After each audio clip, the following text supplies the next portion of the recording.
Bueno, ya vamos a tratar el tema de la semiología neurológica.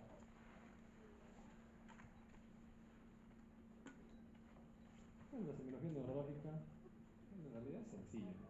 Solamente que sí es metódica, ¿no? Hay que hacerla paso por paso para poder tener una valoración adecuada del paciente que tenemos que tratar, ¿no? Vamos a ver, tenemos que valorar la parte neurológica, cognitiva, motora, sensitiva, pares craneales, el desarrollo psicomotor como tal. Y bueno, al final los síndromes neurológicos también que quisiera que sepan, ¿no?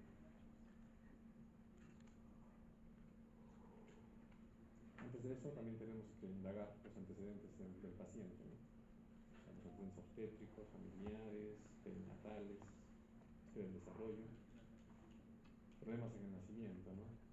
O problemas que ha padecido actualmente, ¿no? Además de la enfermedad actual, ¿no?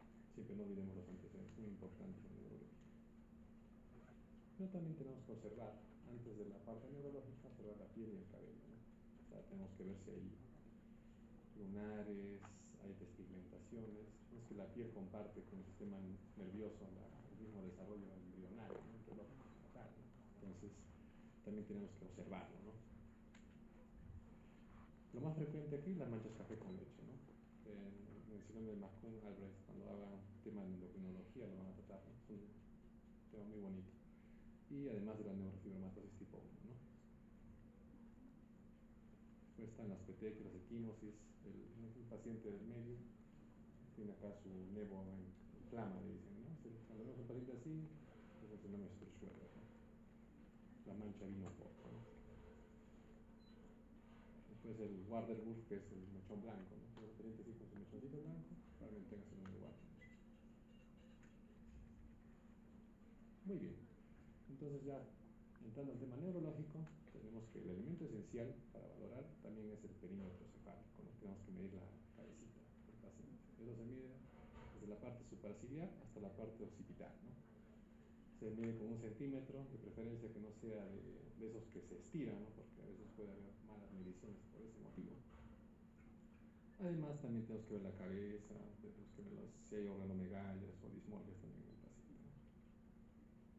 Esta es la forma adecuada de medir la cabeza. También vemos la parte superciliar y la parte occipital, ¿no? Y todo tiene tablas, ¿no? Entonces, si tenemos menos de 12 tensiones estándar y más de 12 tensiones es alteración, ¿no? Entre menos 2 y más 2 es normal, ¿no? Según las tablas, ¿no? Tanto macrocefalia como microcefalia. Más o menos esas son las alteraciones de la forma de la cabeza, ¿no? De repente puede ser una cabeza medio en punta hacia arriba, ¿no? Plaquicefalia. O de repente plaquicefalia cuando la cabecita se va para un costadito, ¿no? No tiene que ver más que todo con posturas de la madre en el embarazo como tal, ¿no? La trigonocefalia o de repente la escapocefalia también. Que también tiene que ver con el tema de los cierres prematuros de las suturas craneales. El estado cognitivo. Entonces, en el estado cognitivo tenemos que valorar el nivel de conciencia del paciente, ¿no? Cuán alerta está el paciente desde que entra a la consulta. Tenemos no sé si alguien conoce el triángulo de evaluación pediátrica, siempre les pregunto a mis alumnos de esto. Y vemos que las partes del triángulo son el aspecto, la circulación y la respiración, ¿no? En la parte de aspecto es la parte neurológica, ¿no? Vemos al paciente cómo entra a la consulta, ¿no? Entra despierto, entra jugando, entra inconsciente, entra convulsionando. Mucho cuidado con eso, ¿no?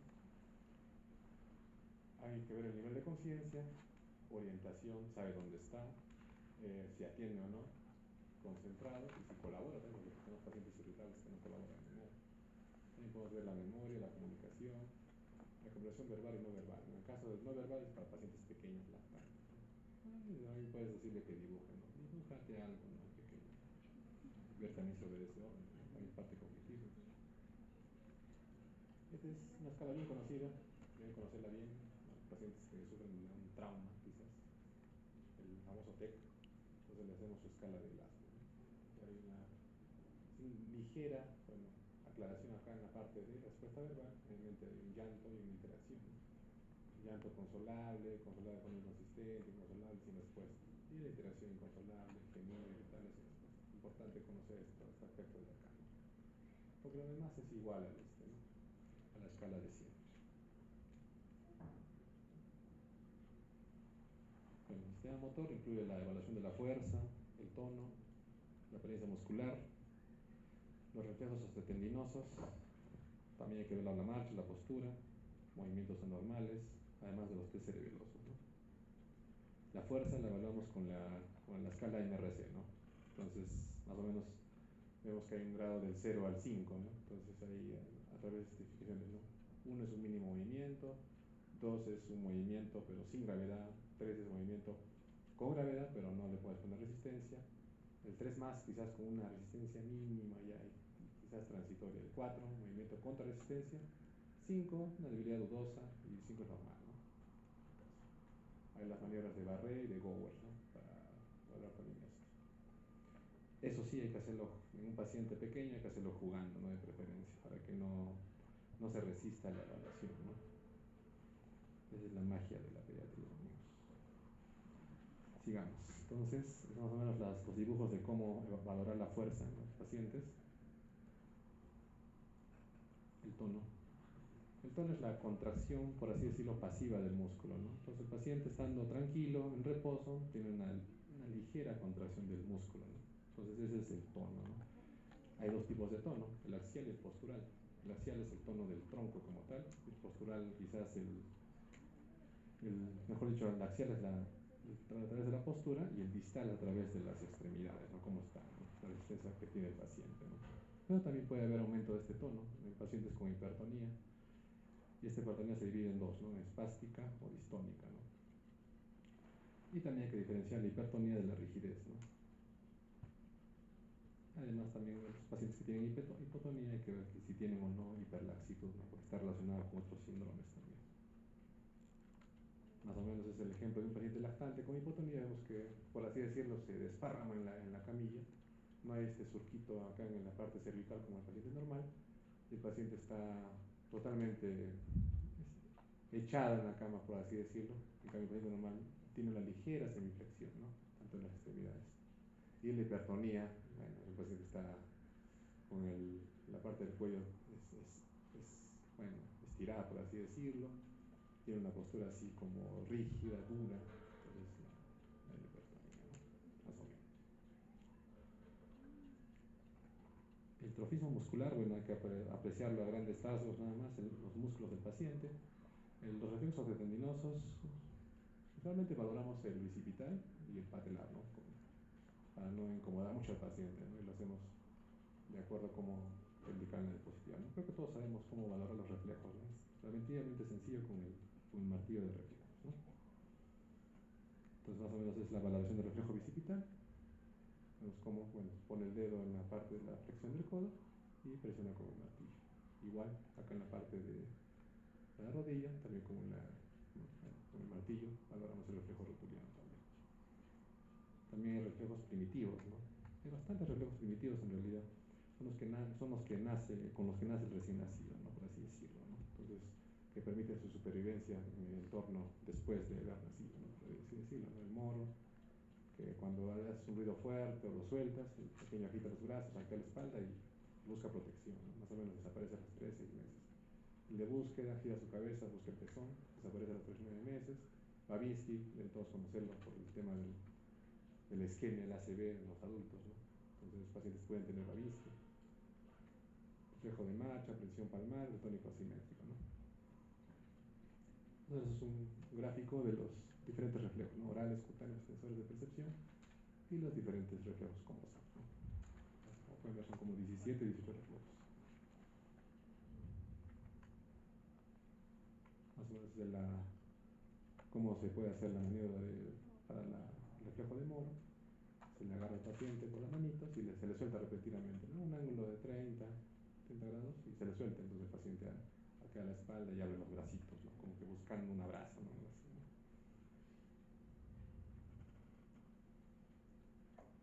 El reflejo de presión plantar, el reflejo tónico asimétrico del cuello, que también le llaman como el reflejo del esgrimista, ¿no? Esa postura que adopta el paciente. El reflejo de marcha automática, lo pones, agarras al paciente y parece que como que estuviera caminando, ¿no? Y el reflejo de cara caídas también, ¿no? Lo sujetas del tronco hacia abajo y el paciente abre las manitos, como si estuviera cayendo de un paracaídas. Después están los reflejos cutáneos. Hay el reflejo cutáneo plantar y los reflejos abdominales, ¿no? Cutáneos abdominales, que se hacen con la parte distal del martillito, y podemos estimularlo de repente con un estilete, podemos estimular la parte medial del abdomen, y vemos cómo hay una contracción, ¿no? Pero es importante saber que un 15% de pacientes pueden no tenerlo, ¿no? Entonces no es que necesariamente indica patología. La postura, bueno, de acuerdo a la edad del paciente, ¿no?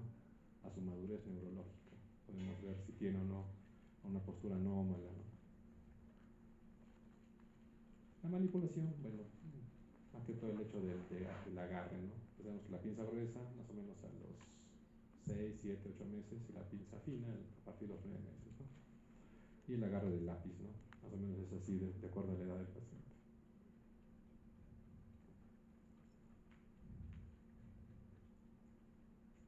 El cerebelo. El cerebelo es un órgano que queda en la fosa posterior.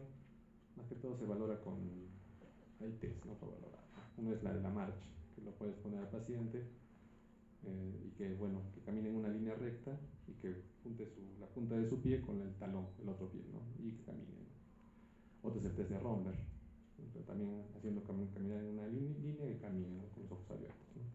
La prueba de dedo-nariz, para ver las eumetrías, ¿no? Y la prueba de dedo-dedo. Y los movimientos rápidos alternantes. La sensibilidad, bueno, es relativamente difícil de explorar en realidad, porque el paciente, esto es bien subjetiva, ¿no? La sensibilidad hay diferentes tipos de sensibilidad, ¿no? Son tres: táctil, termogésica y vibratoria. Entonces la termogésica, usamos un tubito, podemos usar agua caliente, agua fría, haciendo que el paciente cierre los ojos y a ver si discrimina dónde se le está tocando, por así decirlo, ¿no? O también para analgesia puedes usar un instrumento con punta que obviamente que no le haga daño, y ya, ¿no? Táctil, con un algodoncito, tocar suavemente. Vibratoria, hay que usar el diapasón, ¿no? Entonces ya van a tratar el otorrino para hacer las pruebas de hipoacusia, ¿no? Conductiva o neurológica, ¿no? Y eso se usa en las prominencias óseas trochlea, malleolos o las cabezas de los metacarpianos, ¿no? Pares craneales. Bueno, son 12 pares craneales. Solamente la evaluación empieza con el par craneal número 2, ¿no? Porque el número 1 es relativamente difícil de explorar hasta en adultos, ¿no? Entonces, en pediatría empezamos con el nervio óptico. Dos cosas que ver aquí. Primero, la retina con el fondo de ojo, y segundo, ver también la campimetría, ¿no?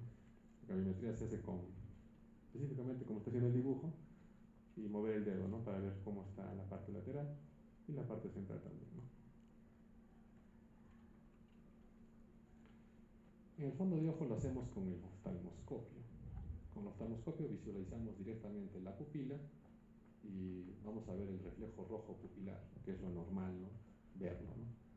Porque si lo vemos blanco, se llamaría, como pupilas es coria, entonces leucocoria, ¿no? Blanco es leucocoria. Entonces, si un paciente tiene leucocoria, si es recién nacido, tenemos que sospechar de una enfermedad metabólica llamada la lactosemia.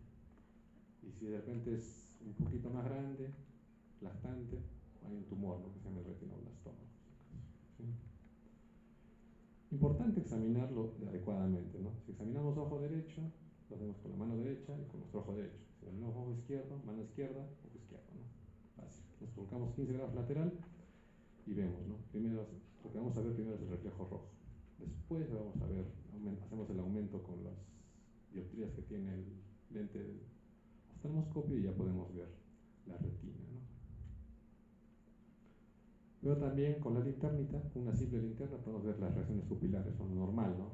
La miosis o la midriasis, dependiendo de lo que haya. Pero si de repente hay una alteración al momento de evaluar, ¿no? En vez de que haya miosis, hay midriasis o viceversa, eso se llama DEPAR, ¿no? El DEPAR es el defecto pupilar de la vía aferente. Es una patología muy frecuente en pacientes con patologías desmielinizantes. Los nervios oculomotores, el 3, el 4 y el 6. Ahí se encuentran las diferentes funciones. Quizás solo recordar lo que hace el 4 y el 6 para que sea más sencillo no recordar el tipo de funciones de los ojos, ¿no? En un trigémino, tiene tus tres ramas, las dos primeras son sensitivas, la última es motora. Entonces, la motora tiene que ver con el movimiento de la mandíbula, ¿no? Y también tiene que ver con el reflejo corneal, ¿no? Cuando uno estimula con un algodoncito en la córnea, uno cierra los ojos, ¿no? Automáticamente es un reflejo. Nervio facial, tenemos ahí un paciente que no tiene surco nasogeniano, es una cara hipomímica, por así decirlo, ¿no? Entonces hay que diferenciar la parálisis central de la periférica. Ya sabemos que la periférica afecta toda la cara y la central solo la parte inferior. El auditivo debería hacerse con una audiometría, ¿no? Pero no es algo que se pueda hacer relativamente, ¿no? Entonces podemos hacerlo con estímulos auditivos, quizás tapándole el oído contralateral y decirle una orden, ¿no? Y a ver si escucha, ¿no? Y el otro es el reflejo cócleo-palpebral, que es estando el paciente en la camilla, hacemos un sonido repentino a ambos lados de los ojos y vemos si cierra o no los ojos, ¿no? Es un test para ver si también escucha, ¿no? De manera indirecta. El reflejo glosofaringio lo vemos con el bajalenguas y pues, estimulamos la náusea, ¿no? Y también, claro, los glosofaringos tienen que ver con los temas de deglución también. Si tenemos un paciente con alteración de la deglución, probablemente tenga alterado este nervio, ¿no? El siguiente es el nervio vago, que tiene que ver con el tema del paladar, ¿no? Los elevadores del paladar, ¿no? Si tenemos una caída del paladar, probablemente haya un tema de parálisis, ¿no? El espinal tiene que ver con los movimientos de los hombros, mover la cabeza hacia los costados. El hipogloso, mover la lengua como tal, fácil. Desarrollo psicomotor. El desarrollo psicomotor se da con el test de Denver, ¿no? Acá vemos, bueno, empezando nomás, un paciente de 1 mes y medio más o menos ya alza su cabeza, pues a los 4 meses ya alza el tórax.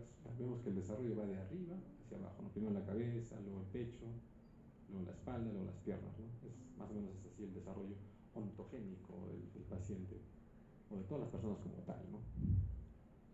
A los 6 meses más o menos ya sentarse la cabeza no cuelga, a los 8 meses se sienta sin apoyo, 10 meses se pone en pie, a los 11 ya se sienta solo, así de por sí se sienta solo sin ayuda de nadie, 12 meses ya camina, o sea, pero apoyado, a los 14 meses ya se aguanta bien, a los 13 años ya salta en el sitio, pedalea en un triciclo, puede lanzar la pelota a los 2 años y medio, a los 22 meses también puede subir escalones, 4 años y medio salta con un pie. ¿Hasta aquí alguna pregunta? Bueno, vamos con la parte de síndromes neurológicos.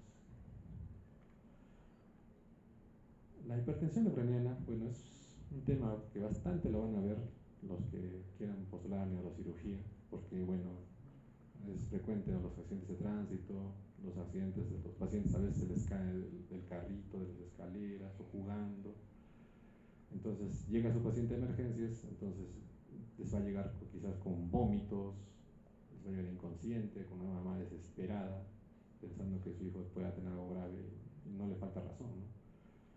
Entonces, si tenemos un paciente que llega con esas características, tenemos que valorar las pupilas, ¿no? Cómo están, si están isocóricas, anisocóricas, el estado neurológico, el estado cognitivo, el estado motor.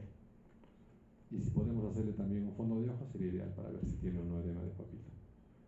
En caso de que ya este paciente ya sea de larga evolución, quizás la mamá no se dio cuenta, el paciente continúa deteriorándose, entonces ya desarrolla esta triada, ¿no? De Cushing, que es la hipertensión arterial, la bradicardia y la respiración alterada, ¿no? Una respiración de Cheyne-Stokes, ¿no? Se llama. La hipertensión arterial, ¿por qué? En realidad la hipertensión arterial la presión arterial estaría aumentada, ¿por qué?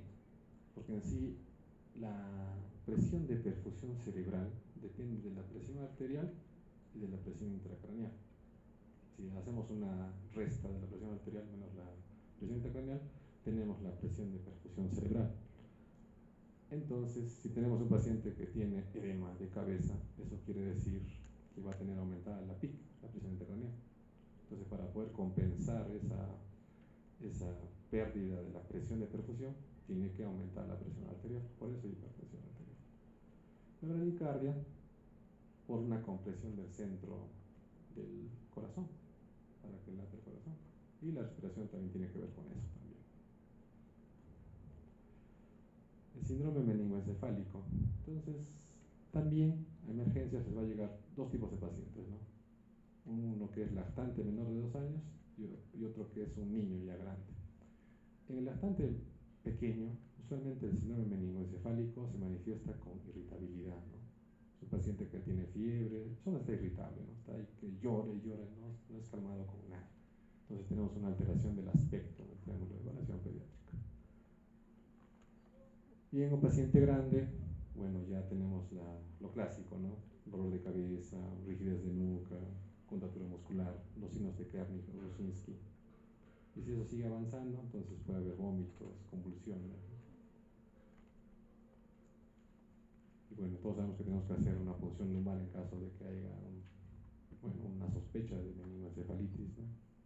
Pero también tenemos que hacerlo descartando que no haya una hipertensión endocrinal, eso con el fondo de ojo, o de repente puedes tomar incluso una tomografía para ver que no haya aumento de la presión intracraneal, ¿no?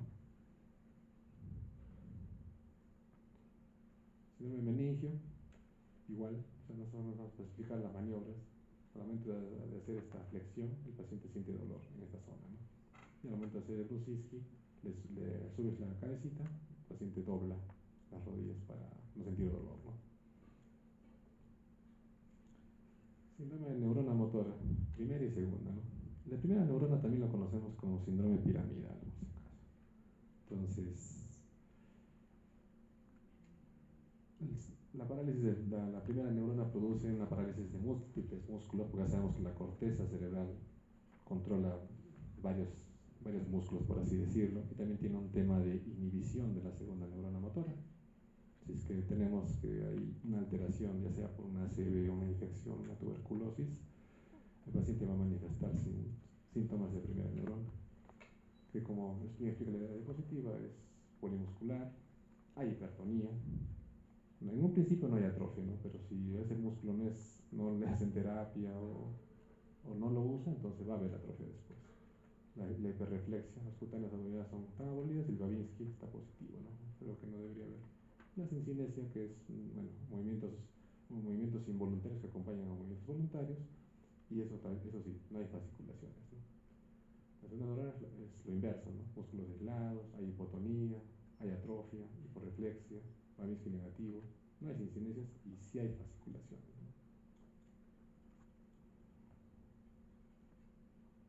¿no? Más o menos otro cuadro donde nos explica más o menos también la diferencia entre ambas.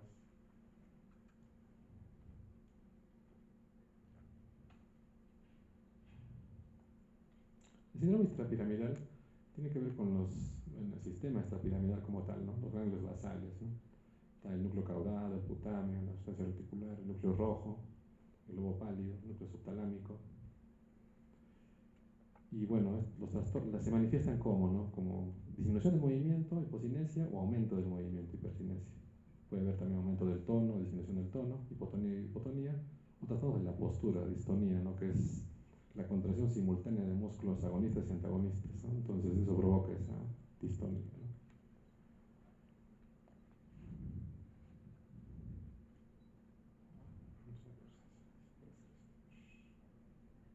Más o menos es una, vamos a hacer un videito de una acorde, a ver.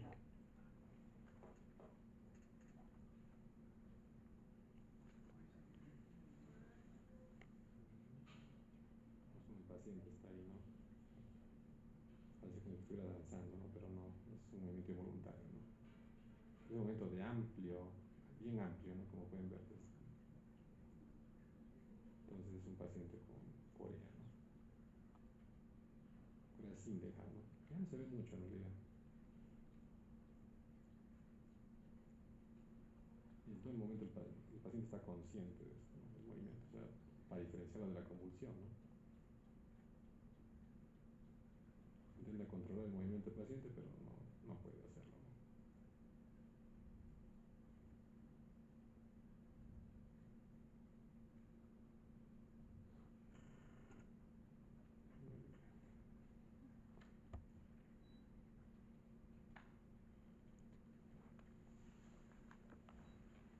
mioclonía.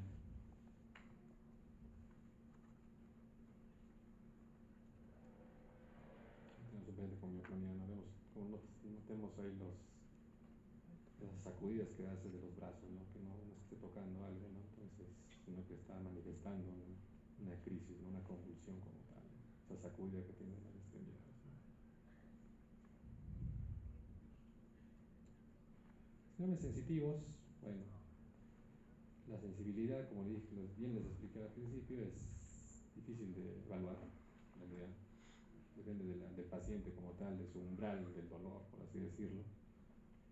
Y puede haber síndromes nerviosos periféricos, síndromes de disociación, síndromes de anestesia, dependiendo del nivel del daño que tenga el paciente, ¿no?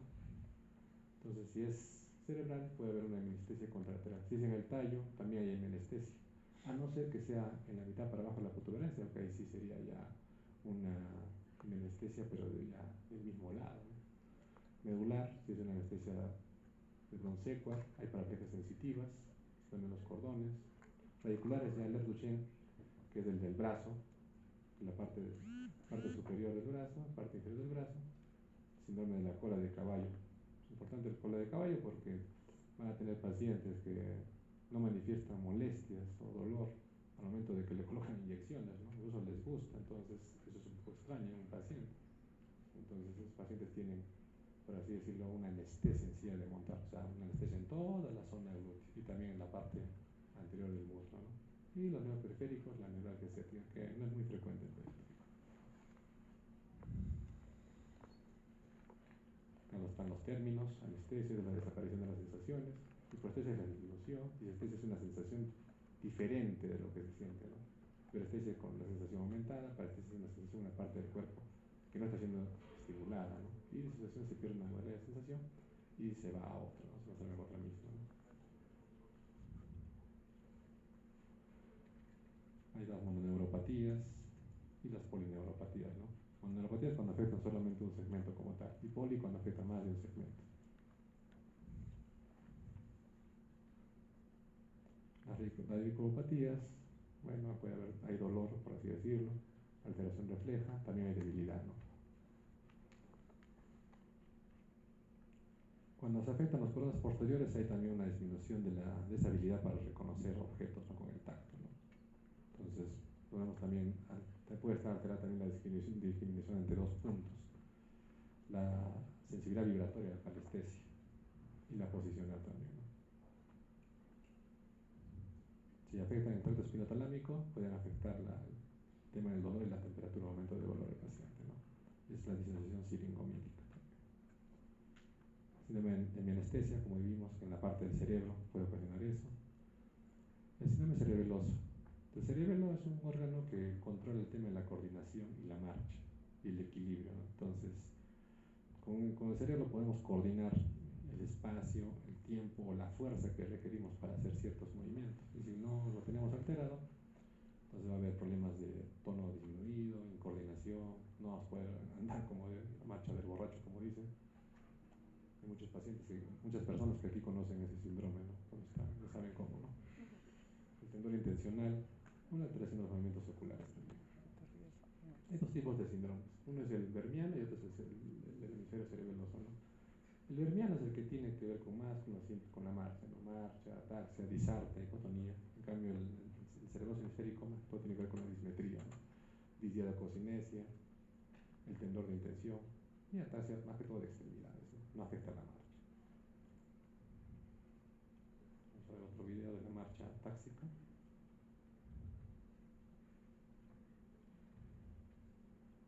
Es de tándem eso, ¿no?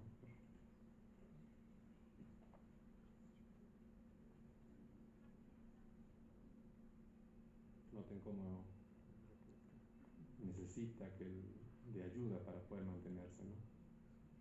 Hay un miedo acá, se abre los brazos para usa la vista para ayudarse, ¿no? Sin ayuda no podría seguir la línea recta. Haría la estrella de ronda, ¿no? Es un test para ver la eumetría, ¿no? Vemos la prueba de dedo de nariz, lo hace bien con el lado derecho, ¿no? No hay dismetría.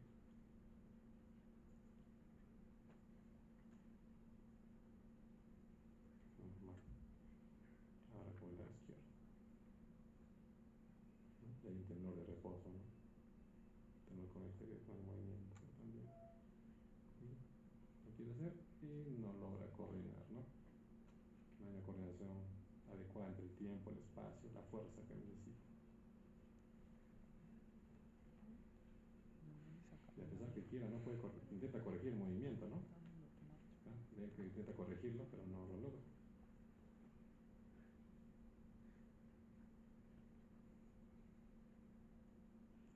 Entonces, probablemente tenga un síndrome del hemisferio cerebeloso, ¿no? Como hemos visto en la diapositiva anterior. ¿No? Nada, no está jugando, sino que no puede hacerlo.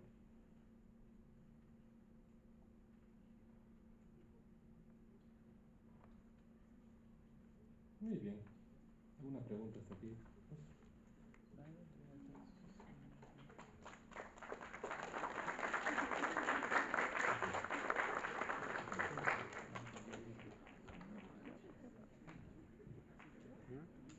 ¿Alguna pregunta? ¿Todo claro?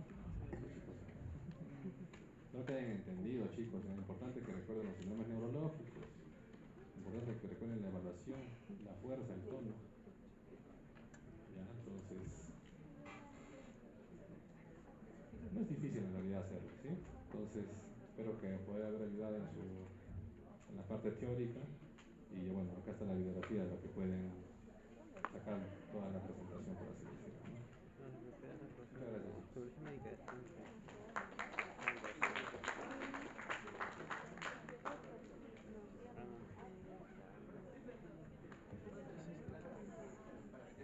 ¿Qué clase?